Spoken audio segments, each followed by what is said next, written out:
Carla Estrada, may sama nga ba ng loob sa hindi pa matuloy-tuloy na kasal ni Catherine Bernardo at Daniel Padilla? Siguro nga naman, hindi naman siguro dahil masaya naman si Madam Carla Estrada ngayon sa kanilang relasyon, no, ni Catherine at Daniel. So alam naman natin na hindi naman siguro pupuwersahin ni Madam Carla Estrada, no, na mangyayari agad-agad ang kanyang pangarap na pag-iisang dibdib para kay Daniel at Catherine. Syempre na mga desisyon pa rin ang masusunod ng dalawang magkarelasyong Catherine at Daniel. Kung nais talaga na mabigyan katuparan ang lahat sa kanilang pagpapakasal, well, darating din naman umano ito sa tamang pagkakataon. At alam naman natin na talagang handang-handa itong si Daniel at Catherine, no, na syempre ang kasal ay isa na rin ito sa nagbibigay kaligayahan sa puso ni Carla Estrada at ng kanilang mga taga-subaybay. Syempre lahat ba naman, sino ba naman ang hindi magiging happy, no, kung tuluyan nga na maikasal si Papa P, si Catherine at Daniel. Of course, hindi ito naman talaga ang isa sa pinakapangarap din ni Carla Estrada na matugunan ang kanyang mga pangarap na talagang na kay Catherine at Daniel lamang matatagpuan, no?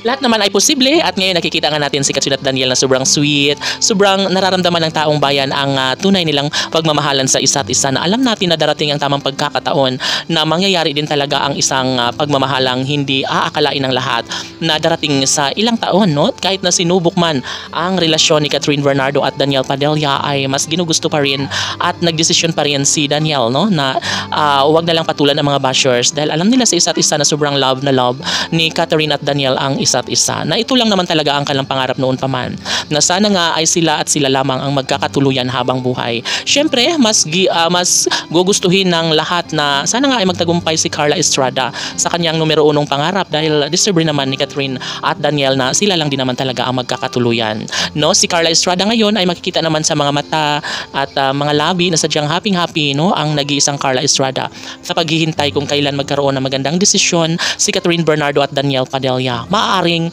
hindi rin magtatagal at darating din ang tamang pagkakataon na siyang pinakahinintay ni Madam Carla. Syempre, sa tulong ng kanilang tunay na pagmamahala na inialay sa mga puso ni Catherine at Daniel ay maaari na maisakatuparan ang lahat ng ito. Posible na mangyayari at mabuo ang pamilyang pinangarap nila sa isa't isa, no? At ito nga, aminado si Carla Estrada na sobrang excited na siya. Noon pa man talaga ay gusto na niya na si Catherine ay makatuluyan niya si Daniel Padilla. Of course, ito naman talaga ang nais ni Carla Estrada dahil noon pa man sadyang nais na rin na magkaroon ng apo itong si Carla, and also of course alam naman natin na nakaplano rin yan kay Catherine at Daniel. Sabi nga ni Catherine Bernardo na darating din ang tamang pagkakataon na mabuo rin ang kanyang pangarap na pagsasama nilang dalawa na magiging tunay na kabiyak niya si Daniel Padilla. Laban!